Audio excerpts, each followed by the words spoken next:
នៅសមុទ្រមេឌីទែរ៉ាណេយោធាជើងទឹកបារាំងបានធ្វើប្រតិបត្តិការចាប់នាវា Grinch ដែលសង្ស័យថាបានជួយដឹកប្រេងរុស្ស៊ីដើម្បីគេចវេះចេញពីទណ្ឌកម្មអន្តរជាតិប្រធានក្រុមនាវិកមានអាយុ58ឆ្នាំនិងក្រុមកម្មករនៅលើនាវានោះសុទ្ធសឹងតែជាជនជាតិឥណ្ឌាបានត្រូវអាជ្ញាធរបារាំងដាក់ឃុំខ្លួនបណ្ដោះអាសន្នដោយប្រើប្រាស់ទង់ជាតិប្រទេសកូនកោះ Comores ដើម្បីលាក់ប្រភពដើមនាវាប្រវែង250ម៉ែត្រមួយនេះបានធ្វើដំណើរចាក់ចេញពីកំពង់ផែ Murmansk ជាទីក្រុងមួយរបស់រុស្ស៊ីស្ថិតនៅក្នុងតំបន់អាកទិកដែលជាគន្លងសំខាន់មួយនៃការនាំចេញប្រេងរបស់រុស្ស៊ី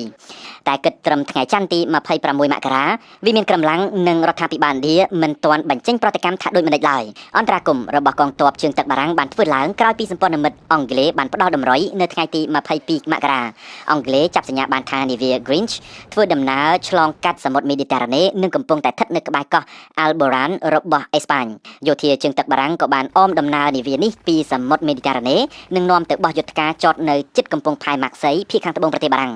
នៅក្នុងសេចក្តីថ្លែងការណ៍អាជ្ញាធរជើងទឹកបារាំងបញ្ជាក់ថានាវា Grinch និងក្រុមនាវិកទាំងអស់ស្ថិតនៅក្រោមការត្រួតពិនិត្យរបស់ប្រព័ន្ធយុត្តិធម៌បារាំងហើយចៅក្រមស៊ើបសួរក៏កំពុងតែបើកការស៊ើបអង្កេតបឋម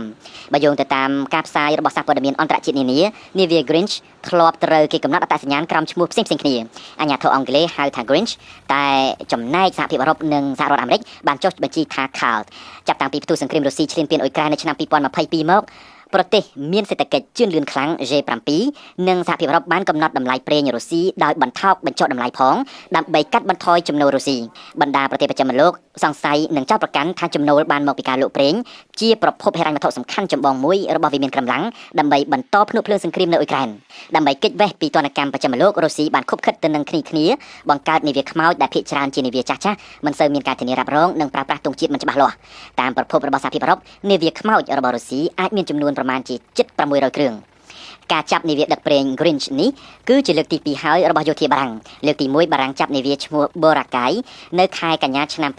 2025ការចាប់នាវាដឹកប្រេងរុស្ស៊ីផ្ទួននេះបង្ហាញពីសុឆន្ទៈរបស់បារាំងនៅក្នុងការពួតដៃជាមួយប្រទេសអឺរ៉ុបនិងសម្ព័ន្ធមិត្តអ៊ុយក្រែនដើម្បីបង្កើនសម្ពាធទៅលើវិមានកម្លាំងនៅថ្ងៃច័ន្ទទី26មករាប្រធានាធិបតីអ៊ុយក្រែនលោក Volodymyr Zelensky បានថ្លែងអបអរសាទរនិងអំពាវនាវបន្ថែមថាត្រូវតែបញ្ឈប់កុំឲ្យប្រេងរុស្ស៊ីបំពន់ភ្នក់ភ្លើងសង្គ្រាមឈ្លានពានអ៊ុយក្រែនតទៅទៀត